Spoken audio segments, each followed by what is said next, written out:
ইয়া আইয়ুহাল্লাযীনা আমানু, ওহে আমার ঈমানদার বান্দারা, ইত্তাকুল্লাহ, তোমরা আল্লাহ পাকের ভয় করো। কাকে ভয় করো? ইয়া আইয়ুহাল্লাযীনা আমানু ইত্তাকুল্লাহ, ও আমার ঈমানদার বান্দা বান্দীরা, আল্লাহ পাকের ভয় করো। মাওলা পাকের যদি জিজ্ঞাসা করি, মালিক তোমারে কেমন ভয় করব, আল্লাহ পাক বললেন হাক্কা তুকাতিহি, ভয় করার মতো ভয় করো।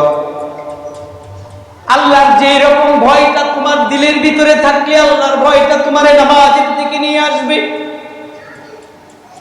আল্লাহ পাকের কেমন ভয়টা বান্দা তোমার দিলের ভিতরে থাকলে জোয়ার আড্ডা থেকে তোমাকে ফিরে আনবে।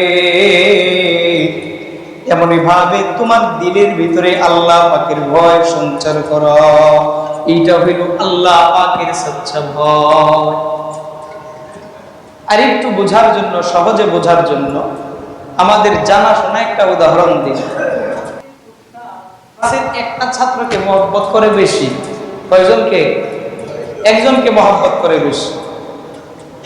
বাকি ছাত্ররা বলে যে হুজুর, আপনি যে ছেলেটার মহব্বত করেন এই ছেলেটা তো সরল রোজা, এক কল, তেমন বেশি বুদ্ধি শুদ্ধিও নাই, ডানে বামে এত কিছু বুঝেও না, বের করতে কোনটারে আপনি এত পছন্দ করেন, কিনলেন মহব্বত করেন কেন?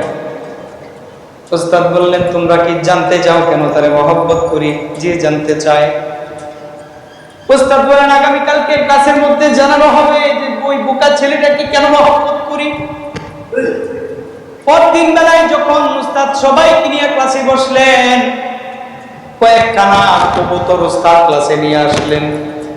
4-5 জন ছাত্রকে এক যার হাতে একটা করে কবুতর দিলেন, দিয়া বললেন, যাও সবাই নিজ হাতের কবুতর এমন জায়গাতে নিয়ে জবাই করবা যেখানে কেউ দেখতে পারে না। কেউ চলে গেল টয়লেটের ভিতরে, বাইতুল খানায়, কেউ চলে গেল নিজের বাড়িতে, কেউ চলে গেল ঝোপঝাড়ের ভিতরে। সবাই যার যার অবস্থান থেকে হাতের কবুতর জবাই করে ওস্তাদের কাছে নিয়ে আসছে। বোকা ছেলেরা আসছে সবার শেষে, সবাই দাঁড়ায় রয়েছে। আর ছাত্ররা মনে মনে ভাবতেছে, বেকল হ্যাঁ এমন কোন জায়গা পাইতো না যেন গেলে কেউ নাই। মনে করছে বেকল হ্যাঁ যেনই যে বইয়া দেখবো কেউ না কেউ বইয়া। না না, বেশ কিছুক্ষণ দেরি হওয়ার পরে ছাত্র আসলো। যেই যন্ত্র উস্তাদ দিয়েছিলেন ছুরিটা অক্ষত আছে, ছুরিতে কোনো রক্ত নাই। কবুতর যেটা হাতে দিয়েছিলেন ওইটা কেউ জবাই করে নাই। সবার সামনে যখন আসে, ছাত্ররা মুচকি মুচকি হাসতেছে, কারণ বেকলে জবাই করে আনতে। উস্তাদ জিজ্ঞেস করলেন, কিরে বাবা, সবাই যার যার হাতের কবুতর এমন এক জায়গা থেকে জবাই করে এনেছে যে জায়গাতে কেউ তাদেরকে দেখতে পাই নাই, তুমি কেন জবাই করে আনো নাই? ছাত্র জবাব দেয়, উস্তাদ আমি যেখানে যাই ওইখানেই একজন আমারে দেখতেছে। তিনি কে? তিনি হলেন আমার আল্লাহ। আরে বান্দা, তুমি যদি সাগরের অতুল গহ্বরে থাকো সেখানেও মালিক তোমারে দেখবেন। যত আকাশের যত উপরে উঠো না কেন আল্লাহ পাক তোমারে দেখবেন। উস্তাদ বলে, দেখছনি আমার এই ছাত্রের ভিতরে আল্লাহর পরিপূর্ণ তাকওয়া থাকার কারণে আমি তারে বেশি মহব্বত করি। এইটার নাম হলো তাকওয়া। এটা কি? আল্লাহর ভয়। আপনি মনে করতেছি আপনার ঘরের ভিতরে আপনি অপকর্ম করবেন, কেউ দেখবে না, আপনার ভিতরে আল্লাহর ভয় নাই। আল্লাহর ভয় যদি আপনার দিলের ভিতরে থাকতো, ঘরের ভিতরে থাকলেও আপনার দিল বলতো আল্লাহ কিন্তু তোমরা দেখতেছে। রে বান্দা, তুমি একা একা গাড়িতে আছো, যানবাহনে আছো, মনে করতেছো যানবাহনে থাকলে বুঝি তোমার কেউ দেখতে পারবে না। তোমার ভিতরে যদি আল্লাহর ভয় থাকে বান্দা, তোমার দিলের ভিতরে যদি আল্লাহর তাকওয়া থাকে, যেথায় তুমি অবস্থান করো না কেন তোমার দিল বলবে কেউ না দেখলেও একমাত্র আল্লাহ পাক দেখতেছেন। আল্লাহ পাক বললেন, ও আমার বান্দারা, ইত্তাকুল্লাহ, আল্লাহ পাকের ভয় করো। কেমন ভয়? মালিক হাক্কা তুকাতিহ। যেই উস্তাদের সামনে যে ছাত্রটা আল্লাহর ভয়ে কবুতর জবে করতে পারে নাই, এই ছেলেটার আল্লাহর তাকওয়া হইল খালিস তাকওয়া। এইরকম তাকওয়া আপনার আমার দিলের ভিতরে থাকার দরকার আছে না নাই? কিন্তু এরকম তাকওয়া কি আপনার আমার দিলের ভিতরে আছে? আপনি মনে করতেছেন যে আমি নামাজ পড়ি নাই, বোধহয় আমার কেউ কিছু জিজ্ঞাসা করবে না, ইমাম সাহেব জিগাবে না, মুসল্লিরা জিগাবে না, আমার ঘরের বিবি জিগাবে না, সন্তানে জিগাবে না। আল্লাহর ভয় দিলের ভিতরে সঞ্চারিত করেন। ইমাম সাহেবের ঠেকা পড়ে নাই আপনার নামাজের কথা জিজ্ঞাসা করবে। আসল হিসাব তো মাওলার কাছে। ময়দানে মাহশারে বান্দা, যদি তোমার নামাজের হিসাবটা মিলে যায়, মাওলা পাক অন্য সকল হিসাব মওকুফ করে জান্নাত দিয়ে দিবে। আর যদি বান্দা নামাজের হিসাব না মিলাও, তাহলে বাকি হিসাব নেওয়া না নেওয়া জাহান্নাম তোমার জন্য ওয়াজিব হয়ে যাবে। আল্লাহ পাক পরবর্তী অংশে বলেন, ওয়ালা তামুতুন্না, ও আমার ইমানদার বান্দারা। আল্লাহ পাক মুসলমান বান্দারা বলেন নাই, বলেছেন ইমানদার বান্দারা। কারা বলেন? কারা? এই আয়াতে আল্লাহ পাক মুমিন মুসলমানকে ফারাক করছেন, ব্যবধান করছেন। ইমানদারদেরকে বলতেছেন, ইমানদারদের মধ্যে যারা ত্রুটিপূর্ণ মুসলমান, পরিপূর্ণ মুসলমান না, এদেরকে আহ্বান করে আল্লাহ পাক বলতেছেন, ও আমার ইমানদার বান্দারা, ওয়ালা তামুতুন্না, তোমরা কেউ মরো না, ইল্লা ওয়া আনতুম মুসলিমুন, পরিপূর্ণ মুসলমান না হইয়া। কি না হইয়া? বলেন বলেন, কি না হইয়া? পরিপূর্ণ মুসলমান না হইয়া মরো না। পরিপূর্ণ মুসলমান কারে কয়? কোন প্রশাসনিক কোন বাহিনী যদি কোন আসামিকে কখনো গ্রেফতার করে, হাতের মধ্যে হাত করা পরায়নি, হাত করা পরায়নি, দড়ি লাগায়নি,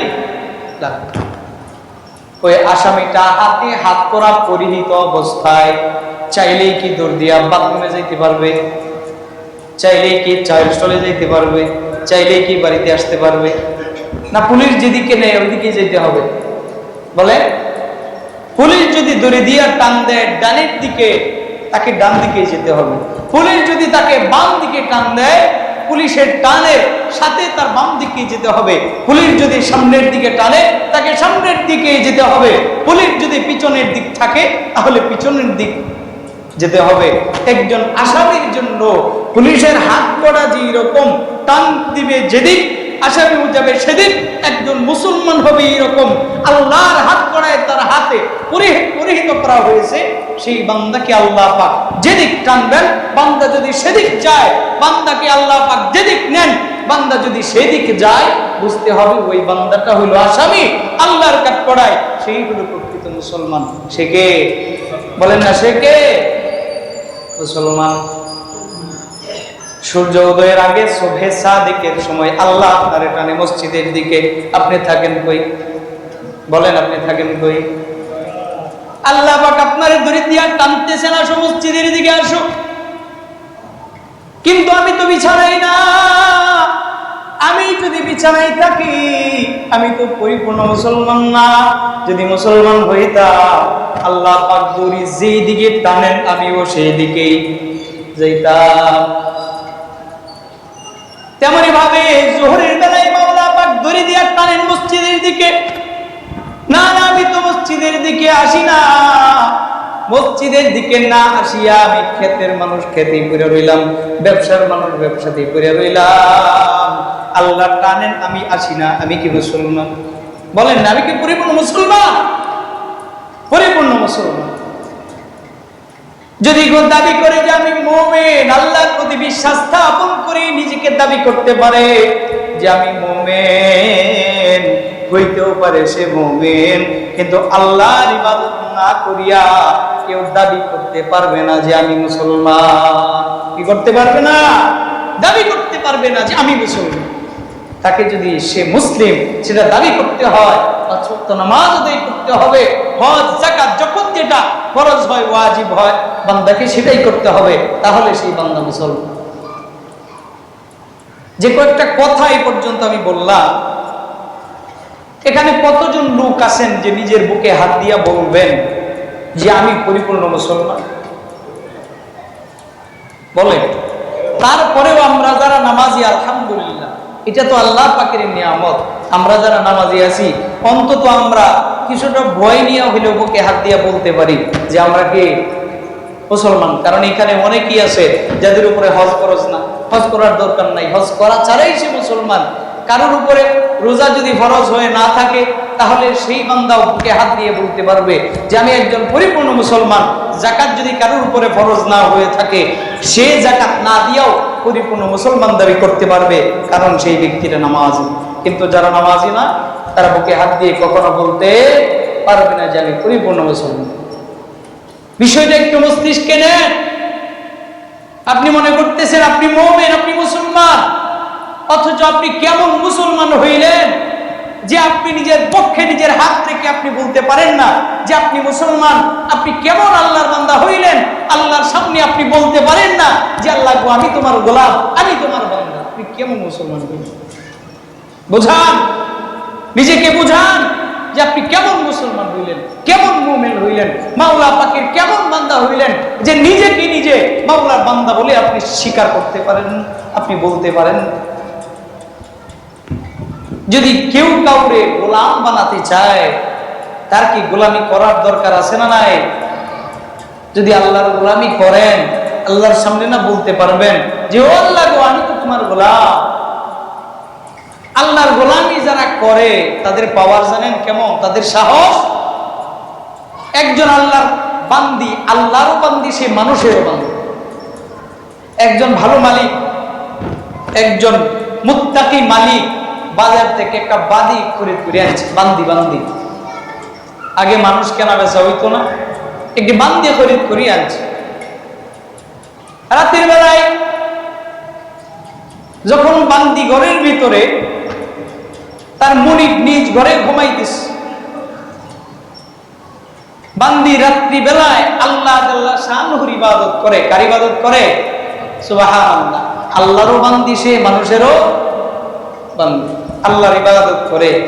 সে যখন গুনগুন করে মুখ চাপা দিয়া যখন কান্না করে, তখন থুপড়ে থুপড়ে একটা আওয়াজ হয় না বুকে, মুখ দিয়ে আওয়াজ হয় না, মুখ চাইপা ধরে কান্দে।